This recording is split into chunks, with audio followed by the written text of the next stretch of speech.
Hey guys, Prowl 1701 here, and today we're reviewing the final part of Pyramids of Mars, which was sent to me recently by the Fly Attractor. This has been one I've been wanting to rewatch for a while now. I've always loved Pyramids of Mars. My opinion hasn't changed. It's a masterpiece. You know, and as I was watching it, I kept thinking, it just has dialogue that makes me think of Bob Holmes, because Robert Holmes is so good at writing dialogue. I love his dialogue. And it's interesting because I was watching the behind the scenes stuff for this, and you come to learn that even though it's credited to the person who originally wrote it, Bob Holmes pretty much did a page one rewrite. It's a Bob Holmes story. It might not have by Bob Holmes on it, but it's Bob Holmes. And it feels like Bob Holmes. It does that horror sense, the macabre, the dark humor, the dialogue. It feels like a Bob Holmes story, which it essentially is. And it's phenomenal. I like everything going on with part 4. Tom Baker's always good, but he is really giving it his all here. He is just, you know, I love Peter Capaldi's acting as the Doctor, even though his Doctor might be more in the middle of my list. He's one of the best actors to play the role. But I will stack Tom Baker's performance in Pyramids of Mars with right up against any performance by Peter Capaldi. He is just on it in this story. I love at the beginning when he's in Sutek's room, having just distracted him so Sarah could cause the ship to blow up, the rocket they were building. And the Doctor knows this could get him killed. There's a good chance this will get him killed. It's Sutek unleashing all of his wrath on him. And the agony he puts him through must be extraordinary. And the Doctor is still defiant here when he's trying to get him to tell him who he is. Just kill me and get it over with. And he talks about how I can spend centuries destroying you, leaving you in the most intense agony. You really get, I love that whole scene at the beginning, the exchange between Sutek and the Doctor. You really get a sense of who Sutek is and what he can do, and how powerful he is, and the pleasure he would take in just destroying everything. And just watching the Doctor be so defiant there, you know? No, I'm not telling you anything, all right? You know, he's finally being forced to do stuff because Sutek is so powerful he can even control the Time Lord. I like when he tells him to kneel and Tom Baker's just like, no! And he has to basically exert his will just to force him to kneel. That whole scene when he even can control the Doctor's mind. I love that whole scene. I love Tom's performance because he goes from, you know, being exhausted, just mentally exhausted, to being defiant, and then finding out Sarah might die, to being concerned. All of that's just great acting from Tom Baker. And of course, Gabriel Wolf, just the way he voices Sutek is legendary. I mean, if you know, you know. He's phenomenal in this. Which he's actually playing Sutek too. I never realized that until I was watching behind the scenes stuff. He's not just doing the voice, he is dressed up as Sutek too. I enjoy all of that. I love that Sutek is kind of, he screws himself here because he lets the Doctor go. He doesn't see the Doctor as enough of a threat to worry about him. He just sees him as an ant, basically. So once he's done with him using the TARDIS to travel to Mars, he just lets him go. Basically, he thinks, you know, he has a mummy kill him and thinks it's over instead of keeping him under his control. Which is his undoing, because of course Tom is Tom and the Doctor is the Doctor, and they figure it out. I love when he first comes to and Sarah's like crying on his chest thinking he's dead, and he's like, "You're soaking my shirt." I love that. It's such a Tom thing to say. And I love that little quip he makes about, well, you know, it talks about basically having a backup system, you know, in case I'm in a tight squeeze, well, so to speak. Whatever it is he says right there, a tight squeeze, you know, he was getting strangled to death, a tight squeeze, wow. I love that. It's a very Fourth Doctor thing to do. It's one of those lines you wouldn't be surprised if you found out Tom Baker improvised it.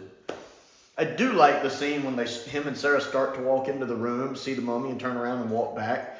Apparently that was improvised by them. I think I remember him saying it somewhere in one of the behind the scenes. Maybe not on the DVD, maybe, I forget where, but I remember finding out somewhere they improvised that, where they walk in and just turn right back around. I love that. I love it. It injects a little bit of humor into the story. I love watching Tom just figure out all the puzzles. and his humor there. Like, I like the fact that he's so intelligent, he's keeping up with Sutek on an intelligent level, like realizing the one buzzer is fake. He's like, it's too obvious. Well, aren't most, door handles? Not in a prison. Watching him figure it out, watching him solve the kind of Chinese puzzle, and then watching him solve the riddle of which buzzer to press, which one's the life buzzer, which one's the death buzzer, by asking the question that I forget what he asked, but I love the question he asked. Again, I love it. It shows off how intelligent the Doctor is, how much experience and all the traveling has taught him. He's a very quick wit. That's what I love about the Fourth Doctor. He's very quick-witted and very intelligent. The ending, I like that Marcus gets free just long enough to enjoy freedom before he dies. And when he's just like, free! And then he falls over and dies, and then his body just turns to like charred remains for dissipating completely. That's a cool effect. It's a really cool effect. And I love the ending. I love how the Doctor tricks, well, not tricks him, but he manages to save the day by trapping Sutek in the time corridor. And like, on one hand, it seems Deus Ex Machina because it's done so quickly and at the last minute. But on the other hand, unlike a lot of Doctor Who stories, especially modern Doctor Who stories where they have to run on that 45-minute format and have to wrap things up quickly, it works because it's clever, it's intelligent, and it fits the story. That's all the Doctor needed to do. It explains exactly what he does. That he had a 2-minute delay because it was a radio signal from Mars keeping Sutek held in place. And it takes 2 minutes for radio signals to get from Mars to Earth. So he had those 2 minutes to get the TARDIS back and set up his machine. I love when he realized it. When it's like, it's over, he's free. And he's like, no, the time factor. And I love the way Tom Baker does that line, by the way. I love it. When he runs back. So it makes sense. While being almost Deus Ex Machina, that it's fast and comes out of nowhere, it's clever and it works and the jargon fits. The fact that the Doctor moved the threshold to the time corridor so far into the future that there's no way Sutek could live long enough to reach it. He basically aged him to death, traveling him into the future and not letting him go, because even the Osirans can't live forever. I love that line too when he's just like, no, Sutek, the time of Osirans is long past. Long past. I love, again, his dialogue, his conversation with Sutek there, and the way Tom Baker delivers those lines is so good. It's one of those classic Doctor Who stories I really love that remembers the fact he's a Time Lord. Not just in the sense that he can travel to the future and the past, but that he has a more keen understanding of time than, say, a human does. He understands how time works better than a human does. That's one thing Moffat's really good at. Stephen Moffat's really good at remembering that the Doctor can travel through time and has a much more keen understanding on time than the average human does. And we don't see that as much in classic Who. But to me, this is a good example of it, of him being a Time Lord and using his knowledge and ability to manipulate time to solve the problem by stopping a foe who's much more powerful than he is. And again, I love Elizabeth's performance in this. Sarah Jane is great in this. She doesn't get a lot to do in this final part, but she's still good in it. I do enjoy it. I like the fact that we find out, at the end is what causes the fire that causes the building to burn down, because that is where they later build Unit HQ because the old building burned down. I like how all of that just kind of fits together in with a nice little bow on it. I enjoy Pyramids of Mars. It's such a good story, such good performances. The guy playing Professor Scorman does a really good job of just being this kind of reanimated corpse. The makeup on him does help with that. The guy who was playing Lawrence was doing good. The guy playing Warlock was doing good. The Poacher, what little bit he was there, he was fine. Even the Egyptian in episode 1 was good. I never liked the part where he's playing on the organ. If I wanted to nitpick, the organ bits did bother me. The mummies don't quite work for me. They're obviously robots. I mean, they're beefy and bulky. You can find out why they're deadly and dangerous, don't get me wrong. But I would have preferred smaller or more traditional looking mummies.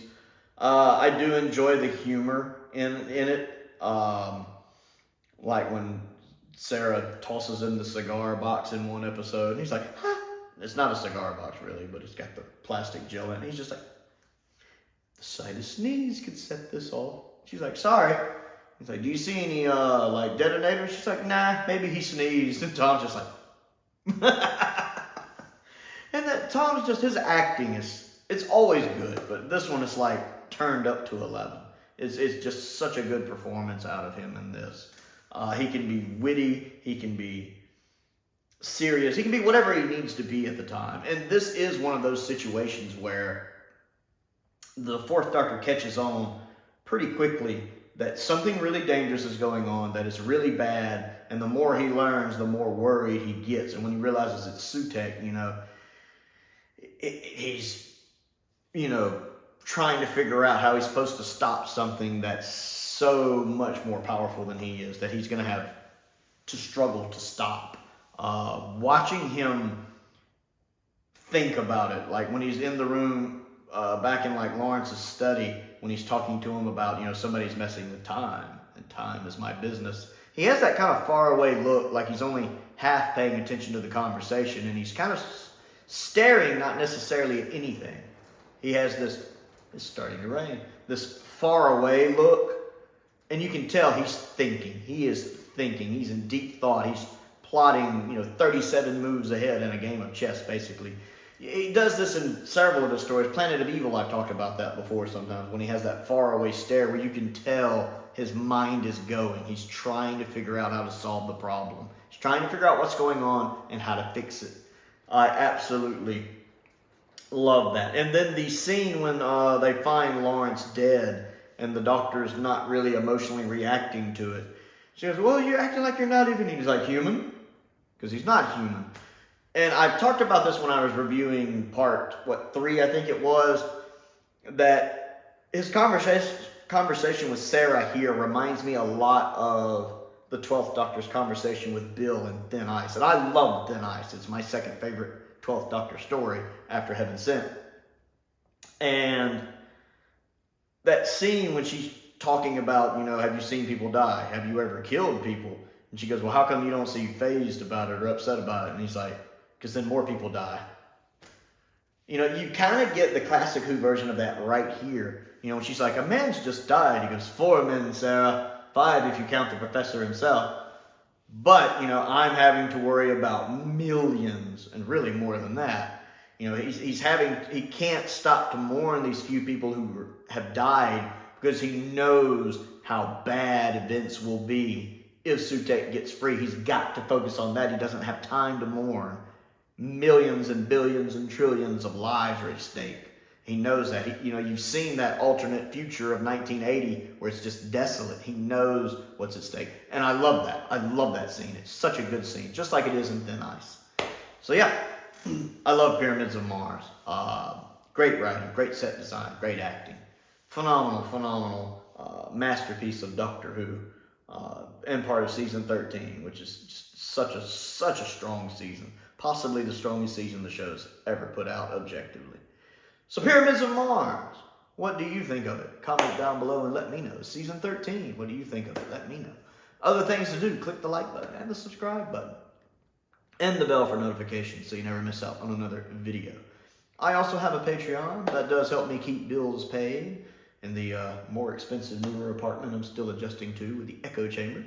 If you're interested in that, there's a link to that down in the description below. I want to give a shout out to some of my top tier patrons, Finn Perkins, Stephen Crane, and Colin Coney. I appreciate their continued support, as I do the support of all of my patrons like Alice and Trevor and JLBWHO and Fly Attractor and everyone who continues to support. I very much appreciate each and every one of you, unknown Don't Trust Numbers or unknown 289, whichever one you prefer. I appreciate all of you. I also have a P.O. box if there's anything you would like to send me, which is what this was. This was sent to me, to my P.O. box, which I'm very grateful for. And a link to my Amazon wish list is down there as well. Most importantly, though, thank you for watching.